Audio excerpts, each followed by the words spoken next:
ఇవాళ అందరికీ జై సిహెచ్ బాబా లక్ష్మి అండి. గారు సిహెచ్ లక్ష్మి గారు నమో మెహర్ బాబా పాడతారు. జ్యోతి గారు హారతిస్తారు. జై బాబా.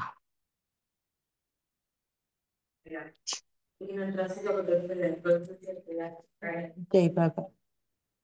జై अवतार బాబా. मेहर बाबा की जय। नमो मेहरु बाबा अवतार नमो देव देवा। प्रभु नमो मेहरु बाबा अवतार नमो देव देवा। अपार दिव्य कृपा सागर सकल चराचर जगदोद्धार नमो मेहरु बाबा अवतार नमो देव देवा। జోహారులివ్ శ్రీ మెహరు బాబా మహిని జనించిన మానవ రూప ఇహ పరానంద జీవనమీవ భవభయ భంజన పరమ పావన నమో మెహరు బాబా అవతార్ నమో దేవ దేవా।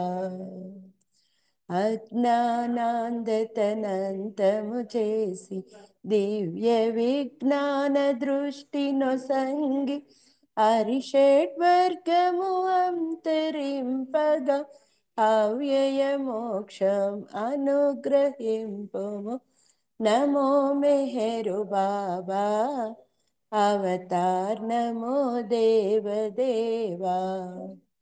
प्रभु नमो मेहरु बाबा अवतार नमो देव देवा। जय मेहर बाबा जय जय मेहर बाबा जय जय मेहर बाबा जय जय मेहर बाबा जय जय मेहर बाबा जय जय मेहर बाबा जय जय मेहर बाबा जय जय मेहर बाबा जय जय मेहर बाबा जय जय मेहर बाबा जय जय मेहर बाबा जय जय मेहर बाबा जय जय मेहर बाबा जय जय मेहर बाबा जय जय मेहर बाबा जय जय मेहर बाबा जय। अवतार मेहर बाबा की जय। जय बाबा अंदर की जय बाबा। Thank you. జై బాబా అండి. ప్రార్థనా గీతంతో ఈరోజు ఈ సహవాసు ప్రారంభించినందుకు జై మెహర్ బాబా. మనం గత కొన్ని రోజులుగా సద్గురు కార్యసరళి అనే పుస్తకంలోని విశేషాలు తెలుసుకుంటున్నాం. ఈ పుస్తకాన్ని ఇంగ్లీష్లో ఐవిడ్ జ్యూస్ గారు రాశారు, హవ్యే మాస్టర్స్ వర్క్స్ అని. తెలుగులో సద్గురు కార్యసరళి. అంటే ఈ బుక్లో ఏముంటుందంటే గురువు యొక్క కార్య విధానం ఎలా ఉంటుందో ఐవిడ్ జ్యూస్ గారు తెలియజేశారు. నిన్నటి రోజు వరకు ఏం తెలుసుకున్నామో ఒక్కసారి మననం చేసుకుని ఈ రోజు విషయంలోకి వెళ్దాం. ఐవిడ్ జ్యూస్ సూఫీ ఓరియంటెడ్ దానికి ముర్షిదాగా ఎంచుకోబడతారు. కానీ ఆవిడ భగవద్ అన్వేషణలో ఉంటారు. అంటే భగవంతుడుంటే ఆ యుద్ధాలు, ప్రజలు పడే బాధలు చూసి, అంటే భగవంతుడు లేడని కాదు కానీ భగవంతుడు అనేవాడు ఉంటే ఇన్ని కష్టాలు పడతారా, ఇంత కష్టం ఉంటుందా అని ఆవిడకు ఒక సంశయం ఉంటుంది. అలా భగవద్ అన్వేషణలో ఉంటుంది. సూఫీ ఓరియంటెడ్ లాంటో జాయిన్ అవుతుంది. ఆవిడేమో ఆ ముర్షిదా చెప్తారన్నమాట, నెక్స్ట్ గురువు నువ్వే అని. కానీ నాకు అంత అర్హత లేదు అంటే మెహర్ బాబాని కలవమని చెప్తారు. అందుకని మెహర్ బాబాని కలవడం కోసం రావడం, బాబాని సహాయం అడగడం. బాబా నీ గమ్యం ఏంటి అని అడిగితే, నాకు మంచి పాటలు పాడాలి, మంచి ప్రొఫెషనల్ సింగర్ అవ్వాలనుకుంటున్నాను, కానీ నాకు ఇది ఇష్టం లేదు అని చెప్తే, బాబా ఈవిడ రాకముందే ఒక సందేశం ఇస్తూ ఉంటారు అక్షర ఫలకం మీద. మానవుడు విశ్వాంతరాలలోకి దూసుకుపోయినా లేదా మహాసముద్రపు అగాధ లోతుల్లోకి చొచ్చుకుపోయినా తను యథాతథంగా ఏ మార్పు లేకుండా ఉంటాడు. ఎందుకంటే అతడు తనని తాను మర్చిపోయేవాడు కాదు. ఎందుకంటే కర్మ ఫలాన్ని, అంటే ఆ లోకులు ఎలా ఉంటారంటే తమ కర్మభారాన్ని నాపై మోపాలనుకుంటున్నారు అని చెప్పి బాబా అక్షరఫలకం మీద డిక్టేట్ చేస్తూ ఉంటారు. అప్పుడు ఐడ్జెస్ కనిపిస్తుంది, నా గురించే చెప్తున్నాడా తండ్రి అని. కానీ తీరా బాబా దగ్గరికి వచ్చేసరికి చెప్తుంది, నాకు అర్హత లేదు, ఆ నాకు ఇలాగ సంగీతం మీద ఇంట్రెస్ట్ ఉంది అంటే బాబా అంటారు, నీ గమ్యం ఈ జన్మలో ఇదే అని చెప్తారు. అప్పుడు ఆవిడ అంటుంది, మాట నాకు అనారోగ్య ప్రాబ్లమ్స్ చాలా ఉన్నాయి అంటే నేను నీకు సహాయం చేస్తాను, నిజాయితీగా శిష్యురాలిగా నువ్వు ఉంటే నీ సంస్థకి నేను సహాయం చేస్తాను బాబా అంటాం. ఆ తర్వాత బాబా ట్రైనింగ్‌లో ఆవిడ సూఫీ ఓరియెంటెడ్ దానికి గురువుగా వెళ్ళడం, అక్కడ కొన్ని పరిస్థితులు ఎదుర్కొన్నా, ఆ తర్వాత బాబా సహాయ సహకారాలతో ఆ సంస్థని ముందుకు తీసుకెళ్తారు. ఇంతవరకు మనం తెలుసుకున్నామండి. ఈరోజేంటంటే, బాబా దగ్గరికి రాకముందు ఆవిడ జీవితం ఎలా ఉంది? ఎలా మ్యారేజ్ చేసుకున్నారు? ఎలా బాబా దగ్గరికొచ్చారన్నది చెబుతున్నారు. అది తెలుసుకుందాం. నా జీవితంలోని మొదటి 10 సంవత్సరాలు ఎలా గడిచాయో పెద్దగా జ్ఞాపకం లేదు. ఆ రోజుల్లో ఆటోలో కానీ, బస్సులు కానీ ఉండేవి కావు. అందుచేత నా తండ్రి అధిక సమయం తన పని ప్రదేశంలోనే ఉండేవాడు. అంటే ఏ చోట పని చేస్తే ఆ ప్రదేశంలోనే ఉండిపోయేవాట తండ్రి. అప్పట్లో మా అమ్మ వీధి చివరనున్న క్రైస్తవ ఎపిస్కోపాలియన్ ఆదివారం స్కూల్లో చేర్పించింది. 40 సంవత్సరాల వయసు వచ్చే వరకు ఆ విధానంలోనే గడిపాను. ప్రథమ ప్రపంచ యుద్ధ సమయంలో ఫారిన్‌లో రెడ్ క్రాస్ సంస్థలో కార్యదర్శిగా పనిచేశాను. అప్పుడు ప్రేమమయుడైన దేవుడు హింసాకాండను ఎలా సమర్థిస్తున్నాడో గ్రహించడానికి ప్రయత్నించాను. అంటే అక్కడంతా ఆ క్రైస్తవ స్కూల్లో గాని అదంతా కూడా భగవంతుడు కరుణామయుడు, ప్రేమమయుడు ఇలా చెప్తూ ఉంటే, అంత ప్రేమమయుడైన దేవుడు ఇంత హింసాకాండని ఎలా సమర్థిస్తున్నాడు? దీని గురించి ఎక్కువ ఆలోచన చేస్తూ ఉండేట. భగవంతుడు లేని జీవితాన్ని ఊహించలేను. అంటే భగవంతుడు లేడని మాత్రం నేను అనను అని చెప్తున్నారు. అందుచేత ఎన్నో ఆధ్యాత్మిక గ్రంథాల్ని చదవడం ప్రారంభించాను. తప్పులు చేసిన వారిని శిక్షించి నరకానికి పంపిస్తాడని చెప్పే యూదుల సిద్ధాంతం కంటే మిగిలిన మతాలు మంచివి అనిపించాయి. అంటే బాబా చెప్పినట్లుగా భగవంతుడు ప్రేమింపబడేవాడే కానీ భయపెట్టేవాడు కాదు. నువ్వు భయపడేవారిని ఎలా ప్రేమించగలవు అంటారట బాబా. ఆ సందేశాన్ని కూడా ఇక్కడ చెప్తున్నారావిడ. అంటే రాకముందు ఎలా ఉండేది తన జీవితం, బాబా దాంట్లోకొచ్చాక తనకి ఎలా క్లారిటీ వచ్చింది ఒక భగవంతుడు, ఒక గురువు అంటే అన్నది కూడా ఆవిడ మనకి తెలియజేస్తున్నారు. భగవంతుడు మనకు భయాన్ని అందించలేదు. కానీ శక్తిని, ప్రేమను, దృఢమైన మనస్సును అందించాడు అన్నారు ఐవిడ్ జూసు. ఆ రోజుల్లో యువతీ యువకులు డేటింగ్ పద్ధతి ఉండేది. అంటే నేను చాలా డీటెయిల్‌గా ఆవిడ ప్రతీదీ రాశారు కనుక మనకి ఎంత అవసరమో ఆ పాయింట్సే నేను చదువుతున్నానండి. ఆ రోజుల్లో యువతీ యువకులు డేటింగ్ పద్ధతి ఉండేది కాదు. అంటే పాశ్చాత్య దేశాల్లో కూడా ఆ పద్ధతి ఉండేది కాదుట. యువకులు చదువు అయిపోయిన వెంటనే తప్పనిసరిగా వృత్తి వ్యాపారాలు చేపట్టి ఇల్లు కొనుక్కునేందుకు తగిన ధనం కూడబెట్టిన తర్వాతనే వివాహానికి సిద్ధపడేవారు. అలాగే అమ్మాయిలు కూడా గృహ నిర్వహణకు పనికి వచ్చే కుట్టు పనులు, అల్లికలు, ఎంబ్రాయిడరీలు ఇలా పనులు నేర్చుకున్నారు. ఆ తర్వాత తర్వాత మేము న్యూయార్క్ నుండి వచ్చిన ఒక సంగీత మాస్టారు తంపాలో సంగీతం స్కూల్ పెట్టారు. అంటే వాళ్ళ ఉన్న ప్లేస్‌ని తంపాలంటారు కాపోసు. అక్కడ స్కూల్ పెట్టారు. నేను అందులో చేరాను. సంగీత బృందాన్ని తయారు చేశాడు ఆయన. సంగీత నాటకాలు, రిహార్సల్స్ చేసేవాళ్ళం. ఎందుకంటే ఆవిడకి పాట పాడడం అంటే చాలా ఇష్టం కదా! అందువల్ల అందులో జాయిన్ అయ్యాను. నాటకాలు, సంగీతాలు ఇలా ఉండేది నా జీవితం. 1917లో విషజ్వరాలు బాగా వ్యాపించాయి. నాకు, నా స్నేహితురాలికి తప్పిపోయిన సైనికులను వెదికే పని అప్పగించారు. తర్వాత రెడ్ క్రాస్‌లో జాయిన్ అవ్వడం న్యూయార్క్ వచ్చాక మనం ముందు చదువుకున్నాం కదా! అప్పుడు ఆ 1917లో ఎవరైనా తప్పిపోయిన సైనికులుంటే వెదికే డ్యూటీనిచ్చారట. అట్టి సైనికులను డౌ పోయెస్ అని పిలిచేవారు. ఒకరోజు పొద్దున్నే 104 డిగ్రీల జ్వరంతో బాధపడుతూ డాక్టర్ కోసం ఒక మైలుకి పైగా మంచులో నడుచుకుంటూ రెడ్ క్రాస్ ఆఫీసుకి వెళ్ళాను. అయితే అక్కడ డాక్టర్ లేడు. వెనుతిరిగి వచ్చేశాను. తిరిగి నడుచుకుంటూ ఇంటికి చేరాను. ఆ రోజు మధ్యాహ్నం ఎప్పుడో డాక్టర్ని పంపించారు. అంబులెన్స్ లేనందున అతడు బ్రూక్లిన్‌లో ఒక వృద్ధ వ్యవసాయదారుడికి నడిపిన కారులో వచ్చాడు. అంటే అప్పటి పరిస్థితులు ఎంత దారుణంగా ఉండేవి. కానీ అయినా కూడా ఎంత అంకిత భావంతో వాళ్ళకి సేవ చేసేవారు. అది కూడా ఇక్కడ మనకి తెలియజేస్తున్నారు. యుద్ధం ఆగిపోయిన తర్వాత ఫ్లూ జ్వరం మూలంగా నేను మళ్ళీ పాడలేకపోయాను. అంటే ఈ సర్వీస్‌కి దానికి వెళ్ళిపోయేవారు కదా! చాలా ప్లేసులు తిరగడం వల్ల ఆవిడకి ఫ్లూ జ్వరం ఎఫెక్ట్ అయ్యి గొంతు పాడైపోయింది. ఇంక అప్పటినుంచి ఆవిడ పాడలేకపోవడం జరిగింది. ఆ తర్వాత న్యూయార్క్‌లో ఒక అంతర్జాతీయ బ్యాంకు వైస్ ప్రెసిడెంట్ దగ్గర సెక్రటరీగా చేరాను. టెర్రీ జ్యూస్ టెక్సాకు కంపెనీలో భూగర్భ శాస్త్రవేత్తగా పనిచేస్తున్నాడు. అంటే ఈవిడ భర్త. 3 సంవత్సరాల తర్వాత 1923లో నేను న్యూయార్క్లో సెంచరీ మ్యాగజైన్కి ఎడిటర్గా పనిచేస్తున్నప్పుడు టెర్రీ జ్యూస్ను వివాహమాడాను. ఆ తర్వాత 42 పాటు కలిసి జీవించాం. ప్రపంచమంతా తిరిగాం. ఇది అదృష్టమా, అవకాశమా అంటే కాదు. ఇది కర్మ నిర్ణయం. వివాహాలన్నీ కర్మబంధాలు అంటారు ఒక కవి. వివాహాలు స్వర్గంలో నిర్ణయింపబడతాయి. అవి ఎగుమతి చేయబడవు అనేవాడు ఆ కవి. నిజానికి వివాహాలు జన్మ జన్మల్లోని బంధనాల కారణంగా సూక్ష్మ ప్రపంచంలో కర్మానుసారంగా నిశ్చయింపబడి భూలోకంలో నిర్వహించబడతాయి అంటారు అస్సాం అనే కవి. బాబా కూడా అంటారు కదా, నాకు అన్ని విశ్వ కార్యక్రమాల్లో కల్లా ఒక ఆత్మని ఇంకో ఆత్మతో కలపడం, ఆ ఆ బంధం కుదర్చడం అది చాలా తలనొప్పి పని.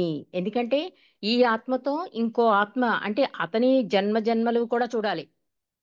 అంటే ఒక బాబా ప్రేమికుడే అనుకో ఇంకా తలనొప్పన్నారు బాబా. ఎందుకంటే వాడితో పాటు అతను బాబా సెంటర్‌కి రావాలి. మెహరాబాద్ ఎళ్ళాలి. ఇవన్నీ రావాలి అంటే వాడికి అర్హత కలిగి ఉండాలి. ఆ అమ్మాయికి కానీ, అబ్బాయికి కానీ. కాబట్టి నాకు చాలా తలనొప్పి పని 2 ఆత్మల్ని కలపడం అన్నారు బాబా. అలాగే అవన్నీ ఏంటి ఒక మనిషిని ఇంకో మనిషితో కలుపుతున్నారు అంటే జన్మ జన్మల బంధాలను బట్టి, కర్మలను బట్టి నిర్ణయం జరుగుతుంది అని చెప్తున్నారు ఐవిద్యుసు. బాధ్యతలు స్వీకరించడానికి ఇష్టం లేని వారు ఎందుకు పనికిరాకుండా పోతారు. అంటే బాధ్యత వహించలేను అనే కారణం చేత మరి ఏదైనా విషయంలో అంటే ఈ వివాహ విషయంలో కనుక దూరం అయితే కనుక అంటే ఆ బాధ్యతని స్వీకరించిన ఇష్టం లేక విడిపోతారు తప్ప మరి ఏ కారణము కాదు అని చెప్తున్నారు. 1940 సంవత్సరంలో మా జీవిత విధానమంతా పూర్తిగా మారిపోయింది. న్యూయార్క్‌లో ఒక పార్టీలో ఒక అందమైన స్త్రీతో పరిచయం అయింది నాకు. ఆమె ఒక జ్యోతిషి. మా జాతకం మా జాతకం వేయిస్తానని చెప్పింది. న్యాయశాస్త్రం చదువుకున్న నాకు అది రుచించలేదు. ఆవిడ చాలా కొత్తగా పరిచయమైంది న్యూయార్క్‌లో 1940లో. ఆవిడంతట మీ జాతకాలు వేయిస్తాను అంది కానీ నాకంత రుచించలేదు అంటోంది. మా అమ్మాయిని సమ్మర్ స్కూలుకి పంపించాను. నేను జ్యోతిష్య శాస్త్రం చదివాను. జాతకంలో చెప్పిన విరుద్ధ విషయాలను ధైర్యంగా ఎదుర్కోవాలి. ఇప్పుడు జాతకం చెప్పించేసుకోవడమే కాదండి. వాళ్ళే నిజ నిజాలు చెప్తారు. దాన్ని తట్టుకునే శక్తి కూడా ఉండాలి. కానీ బాబా మాత్రం నన్ను ఆశ్రయించిన వాళ్ళెవ్వరూ కూడా చేతులు చూపించుకోవద్దు, జాతకాలు చూపించుకోవద్దని కూడా చెప్పారు బాబా. అందుచేత విధిని మార్చడం ఎవరి తరం కాదు అని వారి ఎడల నీ అభిష్టము, ప్రతిస్పందన ముఖ్యమని అంటే నీ జీవితంలో జరిగేది ముఖ్యం కాదు. వాటి ఎడల నీ అభిష్టము, ప్రతిస్పందన ముఖ్యం. అంటే జీవితము అంటే మనం ఏమనుకుంటాం? మన జీవితంలో జరిగే సంఘటనలే మన జీవితం అనుకుంటాం. కానీ బాబా ఏమన్నారు? నీ జీవితంలో జరిగే సంఘటనల ప్రతిస్పందనే జీవితం అంటున్నారు. ఒక కష్టమొస్తే నువ్వెలా స్పందిస్తున్నావు? ఒక సుఖమొస్తే నువ్వెలా స్పందిస్తున్నావు? 2 సమంగా ఉండాలి. 2 తీసుకోవాలి. 2 భగవంతుని ఇచ్చగా నువ్వు అంగీకరించాలి. అప్పుడు భగవంతుని ప్రేమించినట్లు అని బాబా చెప్తారు. అలాగే ఇక్కడ ఈవిడ కూడా ఏమని చెప్తోంది? జాతకంలో చెప్పిన విరుద్ధ విషయాలను ధైర్యంగా ఎదుర్కోవాలి. అలా ఎదుర్కోగలను అనుకున్నప్పుడే జాతకం చూపించుకోవాలి. అంతేగాని విధిని మార్చడం ఎవరి తరం కాదు. అంటే ఆల్రెడీ డిజైన్ అయిపోయిన దాంట్లో నువ్వెలా చేయి పెట్టగలవు భగవంతుని నిర్ణయాన్ని?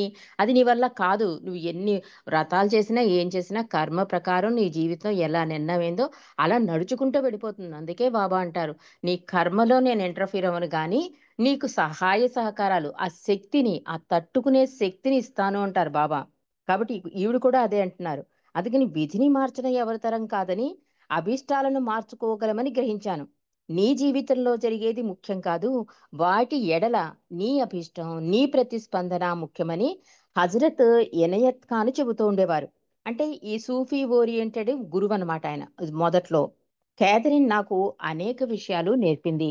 ముఖ్యంగా జాతకం నీ భవిష్యత్తు కంటే జరగబోయే సంఘటనలకు ఏ విధంగా ప్రతిస్పందిస్తావో తెలుపుతుంది.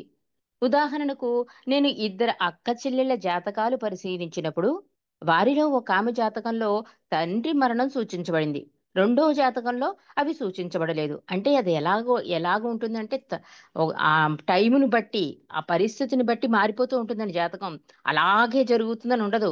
కాబట్టి ఇక్కడ జాతకం నీ భవిష్యత్తు కంటే జరగబోయే సంఘటనలకు ఏ విధంగా ప్రతిస్పందిస్తావో తెలుపుతుంది అంటుంది.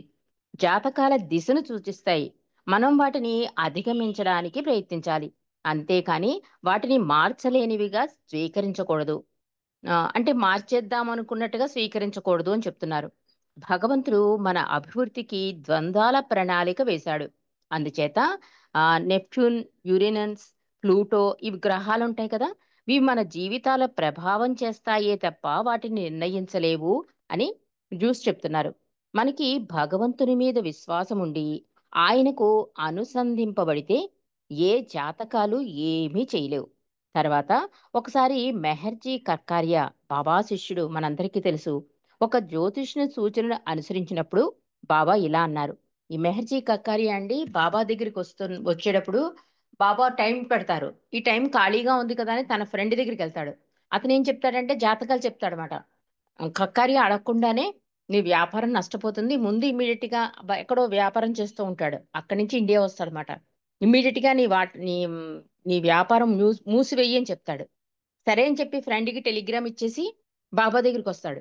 బాబా అడుగుతారు, ఎలా ఉంది నీ వ్యాపారం?" "లేదు బాబా నష్టాల్లో ఉంది. నేను మూసేస్తున్నాను." "ఎవరు చెప్పారు నీకు?" "నా ఫ్రెండు." అంటే బాబా తిడతారు. అసలు నువ్వు నన్ను భగవంతుడని గుర్తుపెట్టుకున్నావా లేదా అని చెవి మెలిపెట్టి ఇమీడియట్‌గా ముందు ఆ వ్యాపారాన్ని తిరిగి రన్ చేయమని టెలిగ్రామ్ ఇయ్యంటే వెంటనే అంటే అద్భుత ధన్యజీవులు కనుక బాబా యందు విధేయత చూపిస్తూ వెంటనే టెలిగ్రామ్ ఇవ్వడం, ఆ వ్యాపారం కొనసాగించడం, తర్వాత దినదినాభివృద్ధి అవ్వడం. అలాగే బాబా యొక్క ఈ మెహర్ ట్రస్ట్‌కి, మెహరాబాద్‌కి ఫైనాన్షియల్‌గా సపోర్ట్ చేసిన సరోజ్‌తో పాటు ఈ కాకాబారియా కూడా ఉన్నారండి. మెహర్జీ కర్కారియా కూడా ఉన్నారు. కాబట్టి బాబా ఆ రోజు చెప్పిన వాటికి అతను విధేయత చూపించేశాడు కనుక, వెంటనే రివర్స్ చేసేసి ఆ వ్యాపారం దినదినాభివృద్ధి చేయించారు బాబా. కాబట్టి ఒక జ్యోతిష్యుని సూచనలు అనుసరించినప్పుడు బాబా ఇలా అంటున్నారు.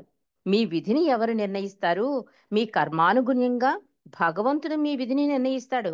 అది ఎవరు మార్చగలరు? మీ జ్యోతిష్యుడు ఏదైనా చెప్పినా భగవంతుని ప్రణాళికను నీవు మార్చగలవా? ఎప్పటికీ కాదు కదా! అన్నారు మెహర్జీ కక్కాయతో బాబా. మెహర్జీ సద్గురులకు పూర్తిగా సమర్పించబడ్డాడు. అంటే బాబాకి. అందుచేత ఆయనకు జ్యోతిష్కుల అవసరం లేదు. కానీ సద్గురు ఉపాసనీ మహారాజు, అలాగే బాబా తండ్రి గొప్ప జ్యోతిష్కులని తెలుసుకోండి అని చెప్పారు ఐవిడ్యూసు.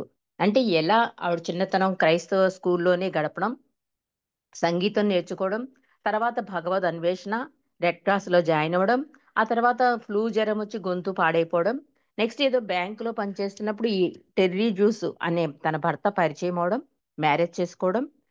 తర్వాత ఈ జాతకాల గురించి ఒక ఆవిడ పరిచయమైతే ఆవిడకంత ఇంట్రెస్ట్ లేదు. తర్వాత నేర్చుకుంది కానీ అదంత వంట పట్టలేదు. తర్వాత బావ చెప్పిన విషయాన్ని కూడా మనకిక్కడ ఆవిడ తెలియపరిచారు. తర్వాత అంశంలోకెళ్ళిపోదామండి. మరో యుద్ధం ప్రారంభమైంది. పెట్రోలియం వారి బోర్డును నిర్వహించడానికి టెర్రీని అంటే ఆమె భర్తని వాషింగ్టన్‌కి పిలిచారు. సంప్రదాయాలు, పద్ధతులు, కర్మకాండలు, మూఢాచారాలు అన్నీ పోతాయని 50 సంవత్సరాల కిందటే బాబా సెలవిచ్చారు. ఇప్పుడు అదే జరుగుతోంది. నేటి యువత చురుకైన వారు. జీవితానికి అర్థము, సాఫల్యం కోసం కోరుకుంటున్నారు. నిరంతరాయంగా సాగే ఈ విశ్వం అనే పుస్తకం చదివాను నేను. అది నాలో ఆసక్తిని కలిగించింది. ఆవిడెప్పుడు కూడా బుక్స్ చదువుతూ ఉండేది. అంటే నిరంతర అన్వేషణలోనే కదా ఆవిడుండేది. ఈ అన్వేషణలో ఎక్కడైనా తను అనుకున్న ప్రశ్నకి సమాధానం దొరుకుతుందా అని. అంటే భగవంతుడుంటే ఇంత కఠిన పరిస్థితులు ఉంటాయా అని ఆవిడ అన్వేషణ. అందువల్ల పుస్తకాలు ఎక్కువ చదువుతూ ఉండేది. అనేక పుస్తకాలను శ్రద్ధగా చదివాను. గమ్యం చేరాను అనిపించేది కానీ అంతా శూన్యంగానే తోచేది. అంటే పుస్తకం చదువుతున్నంత సేపు కరెక్ట్ బుక్ దొరికింది నాకు. ఇందులో తెలిసిపోతుంది విషయం అనుకునేది.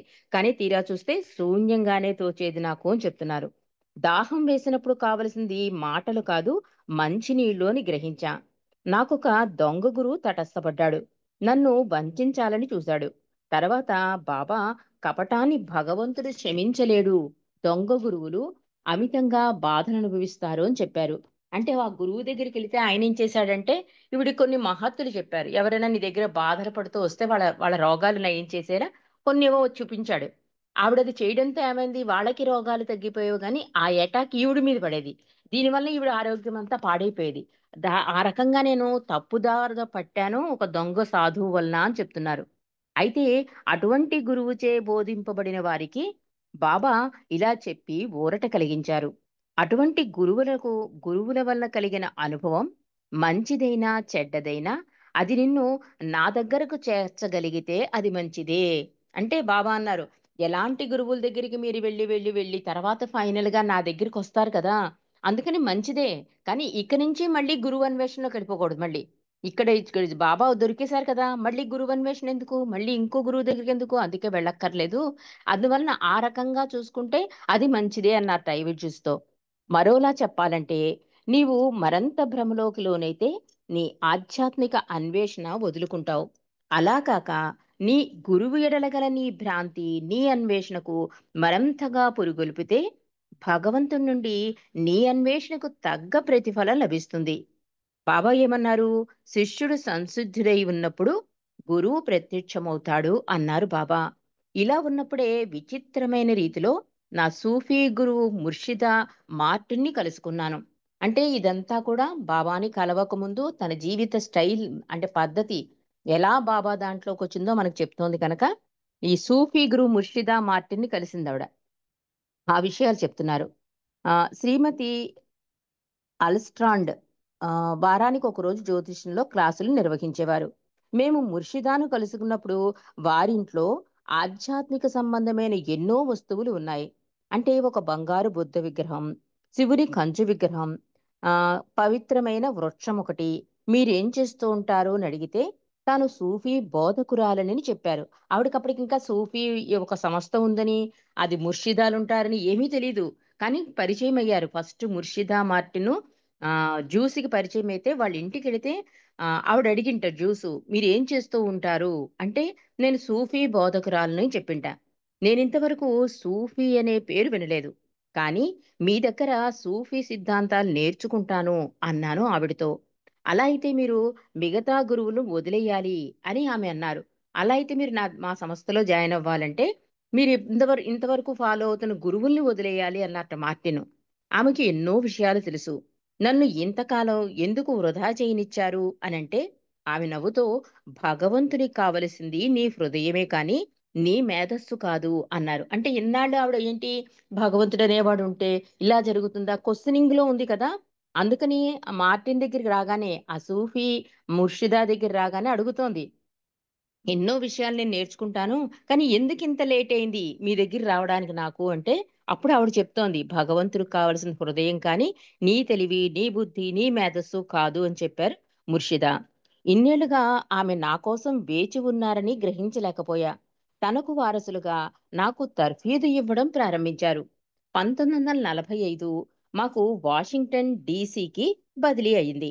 నా భర్త ఆరామ్కో అంటే అరేబియన్ అమెరికన్ ఆయిల్ కంపెనీకి ప్రభుత్వ ప్రతినిధిగా నియమింపబడ్డారు. అందుచేత న్యూయార్క్లో మా అందమైన ఇంటిని అమ్మేసి వాషింగ్టన్లో శాశ్వతంగా ఉండిపోవడానికి వచ్చాం. అయితే మళ్ళీ న్యూయార్క్కి తిరిగి బదిలీ అయినప్పుడు మేము చేసిన పనికి చాలా విచారించాం. ఆ రాత్రే జూలై 2 లేదా 3 తారీఖున వాషింగ్టన్‌కి వచ్చిన ముర్షిదా మార్టిన్ గారు న్యూయార్క్‌లో ఒక ఏడాది నివాసం పూర్తి చేసుకుని జూలై 5న బయలుదేరి వెళ్ళిపోతున్నారని తెలిసి ఆశ్చర్యపోయాను. అంటే ఈలోగా ఆవిడతో ఒక్కరోజు మాత్రమే కలిసి ఉండడానికి వీలు పడుతుందన్నమాట. ఆఖరికి ఆమె బస చేసిన హోటల్‌లో కలుసుకున్నాను. ఈవిడింకా ఈ భగవదన్వేషణ ఇవన్నీ ఉన్నాయి కదా! ఆఖరికి సూఫీది ఎందుకో సంస్థ నచ్చింది ఆవిడకి. నెక్స్ట్ ఆ మార్టిన్ ఆవిడ మాటలు కూడా నచ్చి అవన్నీ తెలుసుకుందాం, నేర్చుకుందాం అనే వ్యూలో ఉంది కనుక ఇంకొక్క రోజే ఆవిడ ఉంటారని గబగబా ఆవిడ ఎక్కడైతే ఉందో ఆ హోటల్లో కలుసుకున్నారట జ్యూసు. ముర్షిదా మార్టిను న్యూయార్కులో ఉన్న ఒక ఏడాదిలో మెహర్ బాబా వారి శిష్యులను కలుసుకుంటూ వారి ద్వారా మెహర్ బాబాను సద్గురువుగా స్వీకరించారు. అక్కడే నేను మెహర్ బాబా వారి శిష్యులు కొన్ని సంవత్సరాల క్రితం ప్రచురించిన దివ్య ప్రణాళిక, జన్మ పునర్జన్మల తాలూకా చార్టులు మొదటిసారిగా చూసి మెహర్ బాబా సిద్ధాంతాన్ని పూర్తిగా అవగాహన పరుచుకోవడం జరిగింది. అలా పరిచయమయ్యారన్నమాట బాబా. మార్టిన్ దగ్గరికి వెళితే ఆవిడ అప్పటికే తమ శిష్యులతో మెహర్ బాబాతో కాంటాక్ట్ లో ఉంది. చూడలేదు కానీ మెహర్ బాబాతో కాంటాక్ట్ లో ఉంది. దానివల్ల మెహర్ బాబా ఇచ్చిన ఈ దివ్య ప్రణాళిక, జన్మ పునర్జన్మ ఇవన్నీ ఉంటాయి కదా చార్ట్లు, అవన్నీ చూసింట. అంటే అది కొంచెం నాకు అర్థం చేసుకోవడానికి నేను ప్రయత్నిస్తున్నాను అంటోంది. ముర్షిదా మార్టిను మెహర్ బాబా గురించి ఎలిజబెత్ ప్యాటర్సన్, నోరినా మ్యాచిబెలి ద్వారా తెలుసుకుంది. అందుకు నేను మీకు మెహర్ బాబా గురించి ముందుగా తెలిసి మాకు ఇంతవరకు ఎందుకు చెప్పలేదు అని ముర్షిదా మార్టిని ప్రశ్నించా. దానికి ఆమె అంది, ఐవి, ముందుగా నేను విశ్వసించాలి కదా. నా శిష్యుల ఎడల నాకు పవిత్రమైన బాధ్యత ఉంది. వాళ్ళని వదిలివేయలేను అన్నారు. అంటే గురువు తనకి నచ్చాడు కదా అని చెప్పి తను ఫాలో అయిపోయింది అనుకో, తన వెనకాల శిష్యులు ఉన్నారు కదా. మరి కరెక్ట్ వేలో వాళ్ళందరినీ పెట్టాలంటే ముందు మెహర్ బాబా తనకి అవగతం అవ్వాలి. నేను ముందు విశ్వాసం చూపించాలి కదా. అందుకనే నేను ఎవరికీ చెప్పలేదు. ఐవి జ్యూస్ అడిగింది, మీకు తెలిసినప్పుడు మెహర్ బాబా గురించి ముందే ఎందుకు చెప్పలేదంటే మార్టిన్ చెప్తోందన్నమాట. నేను ఒక సంస్థను నడిపించాలి కనుక ముందు నేను ఆయన మీద విశ్వాసం కలిగేలా ముందు నేను ఆ అనుభవాన్ని గడించుకోసం శిష్యులెవరికీ కూడా చెప్పలేదు అని చెప్తున్నారు. ఆ రాత్రి నేను వాషింగ్టన్‌కి తిరిగి వెళ్ళిపోయాను. మళ్ళీ క్రిస్మస్ సెలవుల్లో నా భర్తను, కుమార్తెను తీసుకుని న్యూయార్క్ వచ్చాను. మెహర్ బాబా ఎప్పుడైనా అమెరికా వస్తే వారుండడానికి వీలుగా ఎలిజబెత్ గ్రామెర్సీ పార్కులో ఒక ఇల్లు కొన్నారు. ప్రిన్సెస్ నోరినా మ్యాచివెల్లీ కూడా ఆమెతో ఇక్కడే ఉంటున్నారు. మనకి వీళ్ళ పేర్లు కూడా తెలుసు. అంటే వాళ్ళ పరిచయం అయ్యిందన్నమాట ఐవిడ్ జ్యూస్‌కి. ప్రిన్సెస్ నోరినా మ్యాచివెల్లీ కూడా ఆమెతో అంటే ఈ ఎవరు ఎలిజబెత్ ప్యాటర్సన్‌తో పాటు ఉన్నారట. వారింటికి వెళ్ళినప్పుడు నొరినా నాకు, చార్మియానంటే ఐవిడ్ జ్యూస్ గారి కుమార్తెండి. వాళ్ళిద్దరికీ టీ ఇస్తుండగా నా నెత్తి మీద పెద్ద పిడుగు పడ్డట్టు ఫీలయ్యి కుప్పకూల పడిపోయి వెక్కి వెక్కి ఏడ్చాను. అంటే ఆవిడకి అంటే ఒక స్థాయికి వెళ్ళవలసిన ఆత్మ కనకండి, ఆవిడ కొన్ని కొన్ని అనుభూతులు కలుగుతూ ఉండేవి. ఎప్పుడైతే టీ ఇస్తుందో సడెన్‌గా ఆవిడకేదో అయ్యిందట. ఎందుకో తెలీదు. విక్కి విక్కి ఏడవడం మొదలెట్టింట ఐవిడ్ జ్యూసు. చీకటి గుయ్యారంలోంచి బయటకు లాగబడ్డట్టు అనుభూతి చెందా. నోరినా నన్ను తన అక్కుని చేర్చుకుని ఓదార్చింది. తర్వాత నేను చార్మియాను టాక్సీలో హోటల్కి తిరిగి వస్తుండగా నేను గదిలో కుప్పకూలి పడిపోయాను. తెల్లని దుస్తులు ధరించిన వ్యక్తి ఆ గదిలోకి వచ్చి సోఫాలో కూర్చుని నాకేసి తదేకంగా చూశారని చార్మియాన్ చెప్పింది. ఆ మొన్నాడు నోరినాకు ఫోన్ చేసి చెప్పినప్పుడు, అవును, అది బాబాయే. ఆయనెప్పుడు కుడి అరచేతిలో చెక్కిలి ఉంచుకొని కూర్చుంటారు అని చెప్పింది నోరిన. అంటే దర్శన భాగ్యాన్ని కూడా కలిగిందండి. ఆత్మ ఎంత అదృష్టవంతురాలు చూడండి ఐవిడ్యూసు. బాబాని చూడలేదు, ఇంకా బాబా దర్శనమే కాలేదు. బాబా మీద ఇంకా విశ్వాసం కూడా కలగలేదు. మార్టిన్ ద్వారా బాబా పేరు వింది, ఇంకా చార్ట్లు ఇవన్నీ అవగాహన చేసుకుంటోంది. కానీ ఆవిడకి బాబా దర్శనమైంది. ఆ తర్వాత 1947 జూలైలో మెర్టిల్ బీచ్ నుండి నొరిన మెహర్జీ కట్టారియా అనే బాబా సన్నిహిత శిష్యుడొకడు న్యూయార్క్ వస్తున్నారని ఆయనని కలవమని రాసింది. ఎవరు? నోరినా మ్యాచువలి రాసింట. ఈ మెహర్జీ కక్కారియా అనే అతను వస్తున్నారు, అతన్ని కలవమని. ముర్షిదా మార్టిన్ అప్పటికే నన్ను సూఫీ ఆ ఆర్డర్‌కి తన వారసురాలిగా నియమించి బాబాను గురించి చెప్పారు. అందుచేత మెహర్జీతో పాటు మెహర్ బాబా ఎడల ఆసక్తి గల అరడజను మంది సూఫీలను విందుకు ఆహ్వానించాను. భోజనం చేస్తున్నప్పుడు సుమారు 40 ఏళ్ల ఈ మనిషి యువకుడిలా ఎలా కనిపిస్తున్నాడు అని ఆశ్చర్యపడ్డాను. మరి మిగిలిన విషయాలు రేపు తెలుసుకుందామండి. ఎందుకంటే బాబా పరిచయం ఈయన మాటల ద్వారా ఆవిడికి బాబా ఎంత ఉన్నతోన్నతుడో గాడ్‌మెన్ అని అవగతమవుతుంది కనుక ఆ విషయాలు రేపు తెలుసుకుందాం. అవతార్ మెహర్ బాబా కీ జై. జై బాబా అండి. జ్యోతి గారు. జై బాబమ్మ. జై. మనసు హారతిదే, మనసు హారతిదే, మనసు హారతిదే, మహిమాన్విత మంగళ చరణా మేహరు బాబా ప్రేమమయ, నీవే మాకు సర్వమయ. మనసు హారతిదే, మనసు హారతిదే,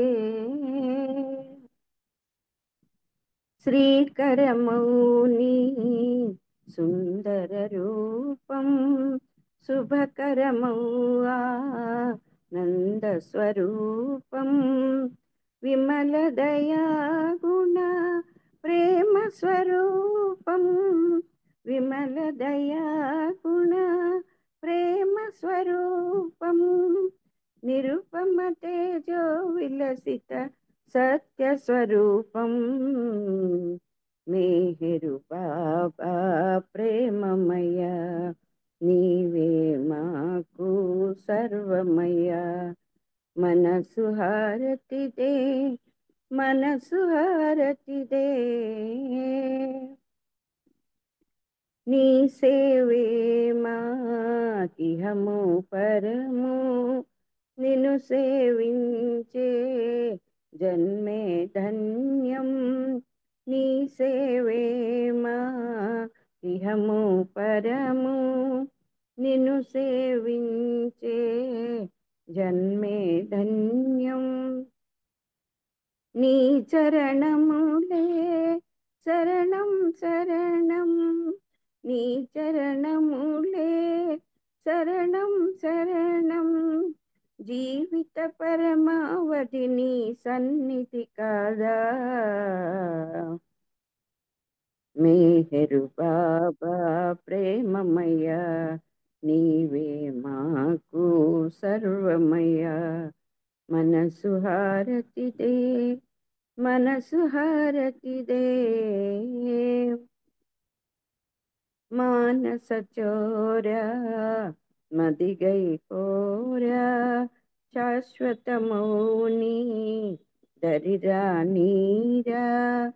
మానస చోరా మదిగై కోరా, శాశ్వత మౌని దరిరా నీరా.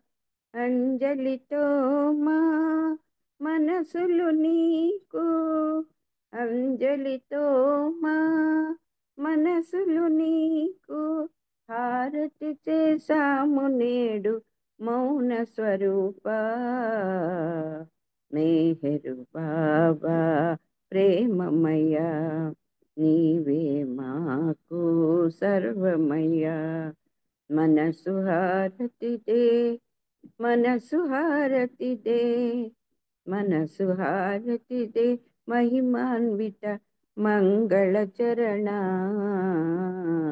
మేహరు బాబా ప్రేమమయ, నీవే మాకు సర్వమయ. अवतार मेहर बाबा की जय, अवतार मेहर बाबा की जय, अवतार मेहर बाबा की जय. जय बाबा अम्मा. రజని అందరికీ జై బాబా అండి. జై బాబా అండి, అందరికీ జై బాబా. రేపు మళ్ళీ కలుసుకుందాం. జై బాబా అండి, అందరికీ జై మెహర్ బాబా. జై జై బాబా. మెహర్ బాబా. జై బాబా అండి. జై బాబా అండి. జై బాబా అండి అందరికి. జై బాబా అందరికి జై బాబా అండి.